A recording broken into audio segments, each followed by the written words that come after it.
Isaac Newton, personnage légendaire s'il en faut. Tout le monde le connaît pour sa loi de la gravitation universelle. Mais c'est aussi un personnage énigmatique aux multiples facettes. Physicien, astronome, il est aussi cependant alchimiste et théologien. Taiseux, solitaire, à la personnalité complexe, il a fait et fera encore couler beaucoup d'encre. Bien qu'il ait posé les bases de ce que l'on connaît aujourd'hui comme la gravité, il faudra attendre les travaux d'Einstein pour que soient mêlés gravité et temps. Pourtant, Newton semble suspendu entre deux temporalités.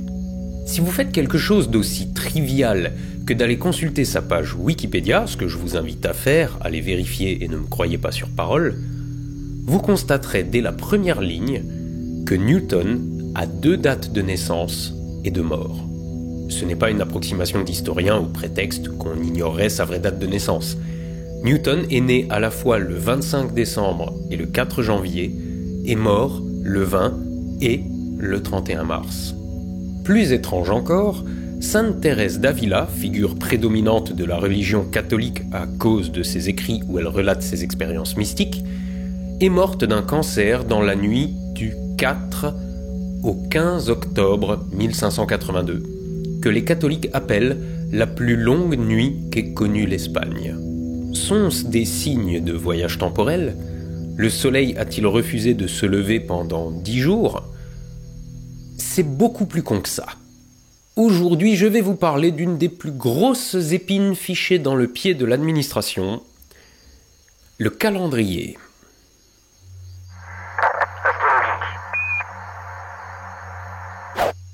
Alors, pour commencer, parlons un peu de mécanique céleste. Chaîne d'astronomie, tout ça, hein. La Terre fait un tour sur elle-même en 24 heures, ce qui correspond à une journée, et en 365 jours autour du Soleil, ce qui correspond à une année. Sauf que, quelle raison aurait la Terre de faire un tour sur elle-même en exactement un 365e du temps qu'il lui faut pour parcourir une révolution orbitale ?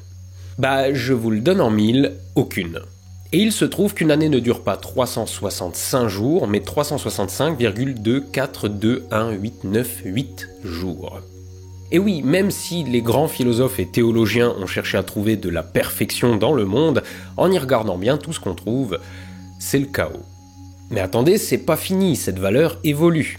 Une année s'allonge de 0,531 secondes tous les siècles, et une journée s'allonge de 1,64 millisecondes par siècle aussi, à cause de l'attraction de la Lune. Bref, c'est un joyeux bordel. Remontons maintenant à l'origine de toute chose. Au Big Bang ? Non. À 753 avant Jésus-Christ. Moins 753 est la date supposée et communément admise de la fondation de Rome. L'Empire romain va progressivement asseoir son influence sur l'Europe et aujourd'hui encore, celle-ci se ressent dans la plupart des langues et des traditions du continent. Or, parmi tout ce que nous a laissé cet empire, il y a son calendrier. Sauf que de ce côté-là, les Romains étaient plutôt nuls en fait. Le calendrier romain était un truc qui essayait de concilier lunaison, année solaire et superstition, en faisant tenir le tout avec du scotch. Une lunaison, soit un cycle complet des phases de la Lune, dure 29,53 jours. Et il faut reconnaître que, dans le ciel, comme repère temporel et cyclique, la Lune, ça se pose là quand même. Les Romains décident donc de se baser là-dessus, et chaque lunaison devient un mois. Niveau nom, ils se font pas chier, il y a le premier, le deuxième, le troisième, et ainsi de suite jusqu'au 10e. Mais les Romains étant très superstitieux, ils n'aiment pas les nombres pairs, qui sont associés à la mort. Ils donnent donc à leurs mois des nombres de jours impairs, alternativement 29 et 31 jours, histoire de coller à peu près toujours aux lunaisons. Progressivement, ils vont associer aux mois des noms de divinités. Le premier mois de l'année devient donc Martius, dédié à Mars, le dieu de la guerre. Le deuxième, Aprilis, est dédié à Aperta, qui est le surnom d'Apollon, dieu du soleil. Puis vient Maius, en référence à Optimus Maximus, le surnom de Jupiter. Le mois suivant, Junius, est quant à lui dédié à Junon, son épouse. Quant aux autres, on s'en fout.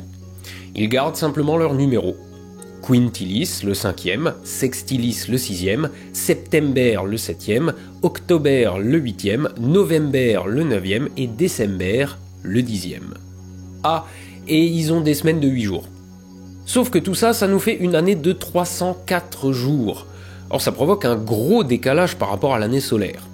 Donc, à la fin de l'année, on rajoute autant de jours que nécessaire pour rattraper tout ça, et il n'y a juste pas de mois. Enfin, au début. Ensuite, on en fait 2 mois supplémentaires. Le premier, c'est Januarius, dédié à Janus, dieu de la paix.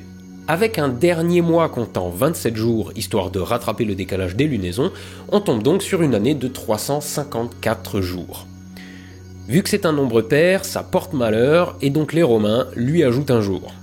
Ouais, mais maintenant c'est le mois qui dure 28 jours et qui est pair. Donc c'est devenu le mois funeste dédié aux morts et qui prend donc le nom de Fébro, dieu des morts, et qui devient Februarius. Ensuite, l'année recommence et débute donc avec l'équinoxe durant le mois de Martius. Voilà pourquoi septembre, octobre, novembre et décembre portent des noms évoquant 7, 8, 9 et 10, alors que ce sont respectivement les 9, 10, 11 et 12e mois de l'année. Il se trouve que chez les Romains, leur nom correspondait à leur place. Donc avec 355 jours, on reste à peu près calé sur les lunaisons qui font 354 jours, mais faut pas utiliser 354 parce que caca.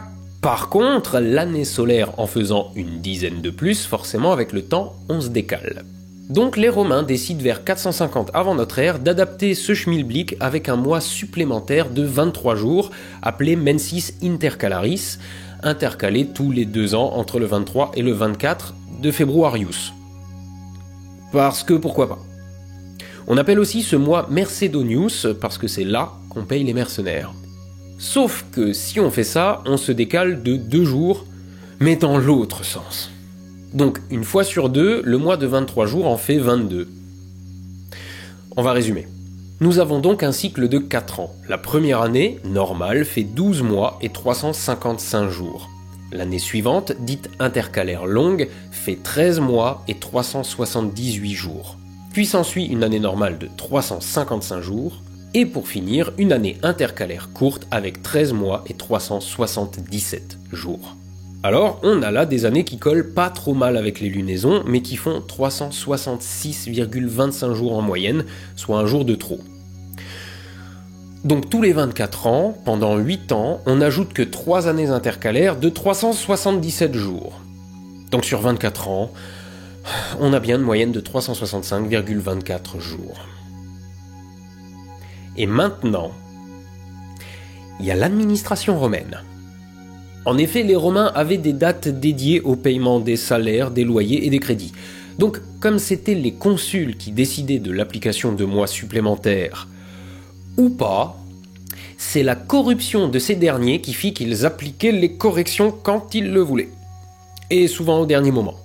Ce qui fait que le Romain situé à l'autre bout de l'Empire, le temps que l'info arrive, il connaissait même pas la date du jour. Pendant la deuxième guerre punique, ou pendant certaines guerres civiles, les compensations calendaires sont complètement passées à l'as et le calendrier s'est décalé de parfois plus de 3 mois par rapport à l'année solaire. Et là arrive Julius Caesar. Jules César. En moins 46, il rentre de sa campagne d'Afrique et c'est un bordel administratif. Alors il consulte l'astronome Sosygène d'Alexandrie et lui demande de trouver un système qui marche tout seul, sans avoir besoin d'attendre qu'un consul véreux applique ou pas un mois supplémentaire selon qu'il ait envie ou pas de payer ses créanciers. Et l'année suivante, c'est décidé, on repart sur de bonnes bases avec un nouveau calendrier, le calendrier julien. Sauf que là, avec leurs conneries, on est décalé de 90 jours. Donc César rattrape le truc d'un coup. L'année moins 46 dure donc 445 jours. On l'appelle l'année de la confusion. Elle dure 15 mois, avec un mois de Februarius de 24 jours, et entre November et December, 2 mois intercalaris priori et posterior, qui font 67 jours ensemble, sans qu'on sache trop comment ils commencent et comment ils s'arrêtent. Mais, en 709 du calendrier romain, soit 709 ans depuis la fondation de Rome, nous voilà partis pour la première année du calendrier julien qui correspond pour nous à 45 avant Jésus-Christ, qui commence en Januarius, dont les semaines font maintenant 7 jours et dont les mois collent avec ce que l'on connaît aujourd'hui. Januarius, 31 jours, Februarius, 28 jours, Martius, etc. L'année fait donc 365 jours et tous les 4 ans, on ajoute une année bissextile qui rallonge Februarius à 29 jours, ce qui donne une moyenne de 365,25 jours. Sauf que c'est pas fini. Je vous ai dit en début de vidéo qu'une année solaire ne dure pas 365,25, mais 365,2421898 jours. Donc autant pour César, on revient de loin et 365,25 c'est déjà vachement acceptable, autant au fil des siècles, on se décale de nouveau. Dans les faits, on se décale de 12 minutes par an, donc de 20 heures par siècle, soit 8 jours par millénaire. Alors comme ça, on se dit que bon, c'est pas un décalage de fou, mais laissons justement passer 1500 ans. Au concile de Nicée, en 325, l'église romaine décide de la manière dont on va calculer la date de Pâques. C'est le dimanche qui suit la première pleine lune du printemps, à savoir après le 21 mars. Mais, à la fin du XIVe siècle, le calendrier julien a glissé d'une dizaine de jours. L'équinoxe ne se situe plus au 21, mais au 10 mars. Aussi, tout le calendrier liturgique de l'église romaine dérive lentement vers l'été. Le pape Grégoire XIII, en voyant que Pâques n'est plus vraiment Pâques, fout donc ses astronomes au boulot dès 1579 et en 1582 fait adopter un nouveau calendrier que l'on appelle donc le calendrier grégorien. Avec une année bissextile tous les 4 ans, on arrive à une moyenne de 365,25 jours. Mais Greg, lui, il veut s'approcher au plus près des 365,2421898 jours, histoire qu'on soit bon une bonne fois pour toutes. On garde donc une année bissextile tous les 4 ans, sauf si l'année est un multiple de 100, mais sans être un multiple de 400. J'explique. L'année 1600 est bissextile, c'est une année multiple de 100, mais aussi multiple de 400. Idem pour l'an 2000. Par contre, les années 1700, 1800 et 1900 auraient dû être des années bissextiles dans le calendrier julien, mais elles ne l'ont pas été. Et 2100 ne le sera pas non plus. En faisant ça, on arrive à une année de 365,2425 jours, soit un décalage d'un peu moins de 27 secondes par an, soit 3 jours tous les 10 000 ans. Alors bon, on va dire que c'est pas encore parfait, mais je vous ai dit en début de vidéo que les années s'allongent d'une demi-seconde par siècle sans compter l'allongement de la durée du jour. Donc à cette échelle de temps, et à supposer qu'on utilise toujours le même calendrier dans 3000 ans, on s'en bat les couilles. Bon, cette réforme à vue de nez, elle a pas de quoi casser 3 pattes à un connard. Sauf que, rappelez-vous, on a un décalage de 10 jours qu'il va maintenant falloir rattraper. Greg décide donc de mettre ce nouveau calendrier en application le jeudi 4 octobre 1582. Sauf qu'en 1582, le pape ne fait pas vraiment l'unanimité. En effet, l'église est scindée en 3 grands courants. Les cathos, avec le pape, mais aussi les protestants et les orthodoxes. Et globalement, tout ce petit monde ne peut pas se piffer. Donc le 4 octobre 1582, on rattrape 10 jours d'un coup dans les pays catholiques, à savoir la péninsule italienne, l'Espagne et le Portugal. Et voilà comment Thérèse d'Avila meurt en Espagne dans la nuit du 4 au 15 octobre 1582. Le royaume de France suit le mouvement avec un peu de retard en sautant du 9 au 20 décembre. En Alsace, ça s'attarde encore un peu plus, le passage se faisant du 5 au 16 février 1682, soit avec un siècle de retard. Mais de l'autre côté du Rhin, il y a les protestants. Et les protestants, ils aiment pas le pape. Donc si le pape dit un truc, c'est forcément de la merde. On prête à l'astronome Johannes Kepler une citation apocryphe qui dit en gros que les protestants préféraient être en désaccord avec le soleil plutôt que d'accord avec le pape. La Suède tente de passer au calendrier grégorien en 1700, mais sans appliquer le décalage de 10 jours, avant de revenir au calendrier julien de ses voisins en 1753. Pendant plusieurs siècles, l'Europe vit donc au rythme de 2 calendriers différents, décalés de 10 jours. Mais attendez, c'est pas fini. Vous vous rappelez du calendrier romain qui commence à l'équinoxe de mars ? Certains, comme les protestants, appliquent cette règle. Donc le décalage entre les calendriers est de 10 jours, mais le changement d'année est lui décalé de 3 mois. Le calendrier grégorien, bien que catholique, est surtout, astronomiquement parlant, juste. Donc petit à petit, il finira par être adopté par à peu près tout le monde, notamment à cause des échanges commerciaux grandissants et qui demandent une certaine rigueur, par exemple dans le calcul des intérêts ou des dates de créance. L'Angleterre changera de calendrier en 1752, mais la réforme passe mal et la population s'obstine à utiliser le calendrier julien. Or, Isaac Newton décède en 1726, soit peu de temps avant le passage au calendrier grégorien. Aussi, les auteurs qui écriront sur lui dans les décennies suivantes citeront ses dates de naissance et de mort en fonction de leurs affinités. Et donc, si vous prêtez attention à ces fameuses dates, vous pourrez voir que les premières sont suivies d'un J pour Julien et les secondes d'un G pour Grégorien. Aujourd'hui encore, pour les historiens et les généalogistes, c'est pas toujours évident de faire la distinction entre ces dates dans les documents de l'époque. Et puis attendez, on va encore se rajouter quelques emmerdements parce que sinon, c'est pas drôle. En 1789 commence la Révolution française, et les révolutionnaires veulent tout changer et faire table rase du passé. Or, le calendrier grégorien, il est peut-être astronomique, mais il est surtout catholique, donc religieux. Et les révolutionnaires, ils aiment pas l'Église, qui est conservatrice. Nos révolutionnaires en carton d'aujourd'hui diraient qu'elle est facho. Les révolutionnaires mettent donc en place le calendrier républicain à partir de 1793. Divisé en 12 mois de 30 jours, on lui ajoute 5 ou 6 jours en fin d'année pour arriver à 365 ou 366 et rester calé sur l'année solaire. L'année commence le 22 septembre, les semaines de 7 jours sont remplacées par des semaines de 10 jours qu'on appelle des décades, et les mois sont rebaptisés en fonction des saisons. En automne, vendémiaire, brumaire et frimaire, en hiver, nivose, pluviose et ventose, au printemps, germinal, floréal et prairial, et en été, messidor, thermidor et fructidor. Ça va pas marcher. L'administration va s'en servir, mais les gens vont rester au quotidien sur le calendrier grégorien, qui fera son retour officiel en 1806.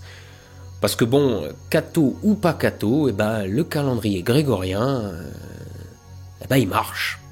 Une des dernières grosses curiosités calendaires va arriver en 1917 en Russie, où César utilise toujours le calendrier julien.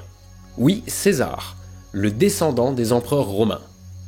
Enfin, c'est lui qui le dit, hein. Puis bon, faut dire que la moitié des monarques d'Europe s'en revendiquent aussi, alors bon. En russe, César se dit tsar. Et donc le tsar Nicolas II applique toujours le calendrier julien. Or, en novembre 1917, il se fait foutre dehors à coups de pied au cul par les bolcheviks qui appliquent alors le calendrier grégorien. Mais si la révolution bolchevique a eu lieu début novembre de notre calendrier, elle a cependant eu lieu en fin octobre du calendrier julien. C'est pourquoi on appelle la révolution bolchevique la révolution d'octobre et que l'URSS en célébrait l'anniversaire début novembre. Aujourd'hui, le calendrier grégorien, qui est devenu le calendrier civil, a été adopté par tout le monde à quelques exceptions près. L'Arabie Saoudite utilise le calendrier hégirien, qui est basé sur les lunaisons et pas les années solaires. C'est le calendrier utilisé pour déterminer les dates des fêtes musulmanes, qui se déplacent donc d'année en année sur le calendrier civil. L'Afghanistan et l'Iran utilisent le calendrier persan, qui est un calendrier solaire, mais qui débute avec l'hégire comme le calendrier musulman. En Éthiopie et en Érythrée, on utilise le calendrier éthiopien, qui ressemble au calendrier julien, mais commence le 11 septembre. Et le Népal utilise le Vikram Samvat, calendrier religieux hindou, qui suit les lunaisons et fait donc 354 jours comme le calendrier romain, mais assorti d'un mois bissextile ajouté une fois tous les 3 ans. Et pour finir, une petite curiosité. Sur l'île de Foula dans les Shetlands, si on utilise le calendrier civil, les fêtes religieuses sont restées calées sur le calendrier julien. Aussi, on fête Noël le 6 janvier. Levez les yeux au ciel, soyez astronogeeks, et à la revoyure.